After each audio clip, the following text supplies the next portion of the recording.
Hey everyone, this is Rav Natan and you are watching Genesis of Relationship videos.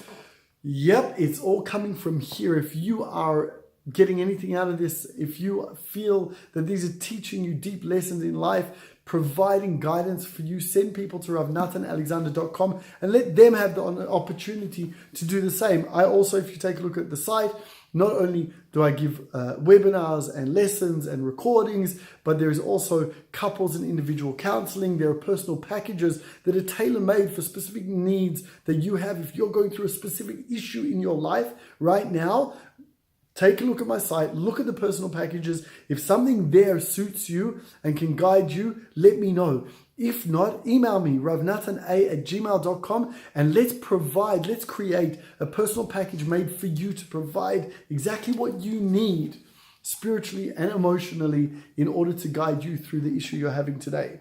Let's jump forward to chapter 4, verse 1 of Genesis. This is so powerful, ladies and gentlemen. Hold on to your seats, sit down, stand up, whatever it is, but I hope you're ready because this rabbi is going to talk about sex. V'ha'adam yada et Chava, and Adam knew Eve.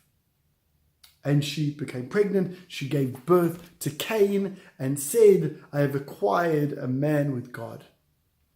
This is a deep verse. It gives us so many lessons in life, especially around our sex life. Now, before we learn from here, let's take a look at the mistakes of the Western world. The mistakes of the Western world are like this. I don't need my spouse in order to be sexually satisfied. I don't need to be emotionally connected to my spouse in order to have an orgasm. I do not have to invest in my relationship with my spouse in order to have a good sex life. All of those are wrong. They are not true. They are lies, and they are wool pulled over our eyes because we are part of Western society.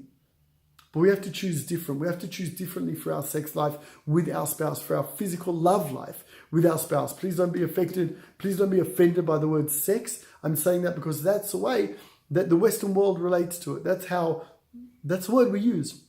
Make love. There.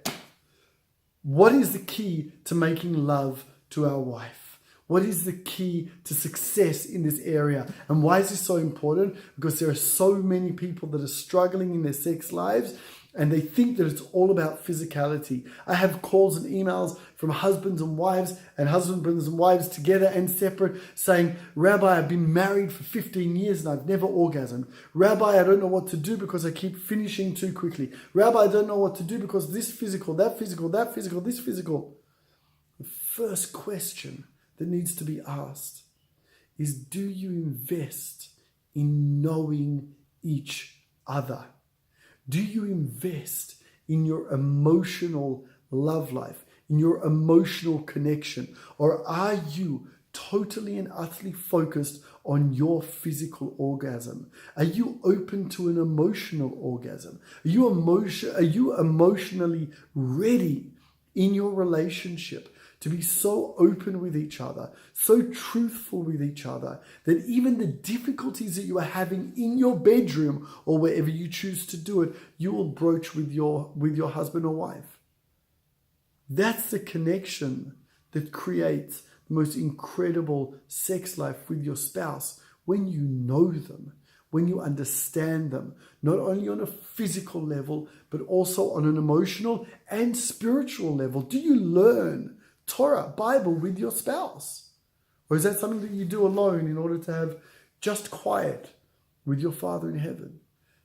We need to connect deeply with our spouse on all levels in order to reach the greatest abilities in our sex life with them. Yeah, true. You could have what you or me believe is an amazing sex life, an orgasm every time we look at each other. You could have that. But God wants much more. He wants an emotional connection. He wants a spiritual connection between you. And that physical connection that you then have is an act to express that emotional and spiritual connection. It's so important to invest in our entire being, in knowing each other. And men, I'm speaking directly to you. Adam knew Eve. He understood her. He understood her emotions. He understood if she had a hard day with the children, even though they didn't have children in that verse. But he understood if it was a hard day with the children or at work, or if she was stressed, or if she wasn't feeling well. Do you know how many men say to me, "Oh, but Rabbi, I'm just not getting enough sex." Why? What are you doing for your wife to make her feel held, to make her feel loved, to make her feel honored, so that she wants to connect with you in that way?